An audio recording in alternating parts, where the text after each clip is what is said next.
സാമ്പത്തിക ലാഭത്തിനായി അവയവ കച്ചവടം നടത്തിയ സംഭവത്തിൽ ഏജന്റായി പ്രവർത്തിച്ച ശ്രീജയുടെ വീട്ടിൽ ഇ.ഡി. പരിശോധന നടത്തി. 5.5 മണിക്കൂറോളം ശ്രീജയെ ചോദ്യം ചെയ്തു. സുപ്രധാന വിവരങ്ങൾ ലഭിച്ചതായാണ് സൂചന. കൊല്ലം ജില്ലയിലെ കല്ലുംതാഴം വലിയമാടം കളരിക്കിഴക്കത്തിൽ വീട്ടിലാണ് ഇ.ഡി. പരിശോധന നടത്തിയത്. ഇന്ന് അതിരാവിലെ ശ്രീജയുടെ വീട്ടിലെത്തിയ ഇ.ഡി. സംഘം ഉച്ചയ്ക്ക് 12 മണിയോടുകൂടിയാണ് മടങ്ങിയത്.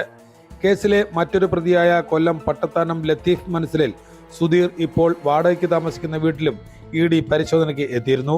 എന്നാൽ ഉദ്യോഗസ്ഥർ എത്തും മുമ്പേ തന്നെ സുധീർ വീട്ടിൽ നിന്നും കടന്നു കളഞ്ഞു. കൊല്ലം സിറ്റി പോലീസ് കമ്മീഷണർക്ക് ലഭിച്ച രഹസ്യ വിവരത്തിന്റെ അടിസ്ഥാനത്തിൽ കിളികല്ലൂർ പോലീസ് നടത്തിയ പരിശോധനയിലാണ് നേരത്തെ ശ്രീജ പിടിയിലായത്. ശ്രീജയുടെ മൊബൈൽ ഫോൺ പരിശോധിച്ചതിൽ എറണാകുളത്ത് നടന്ന അവയവക്കടത്തിന്റെ വ്യക്തമായ തെളിവുകൾ ലഭിച്ചു.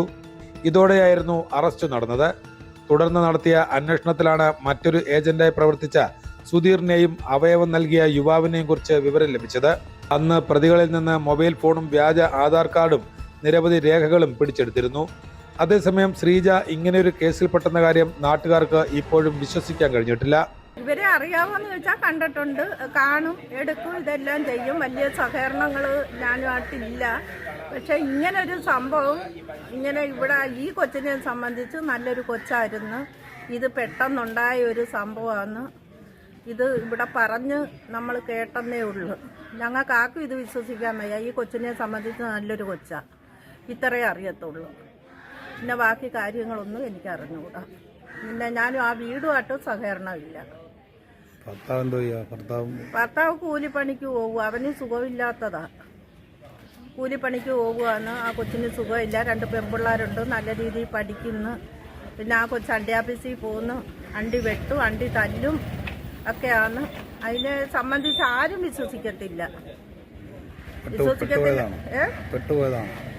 പെട്ടുപോയതാണോ ഇല്ലയെന്ന് ഇത് ഞങ്ങളാരും ഈ പരിസരം ഉള്ളവരാരും വിശ്വസിക്കുന്ന ഒരു കാര്യമല്ല. കാര്യം എന്ന് പറഞ്ഞാൽ ഈ കൊച്ചിനെ സംബന്ധിച്ച് അങ്ങനെയുള്ളൊരു കൊച്ചല്ല. ഇത് നല്ലൊരു പെൺകൊച്ച, ഇത്രേ അറിയത്തുള്ളൂ.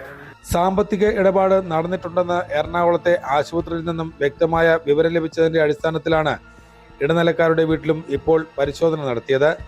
ഇരുവരും നിലവിൽ ജാമ്യത്തിൽ പുറത്തിരിക്കുമ്പോഴാണ് ഇ.ഡി. പരിശോധനയ്ക്കായി എത്തിയത്.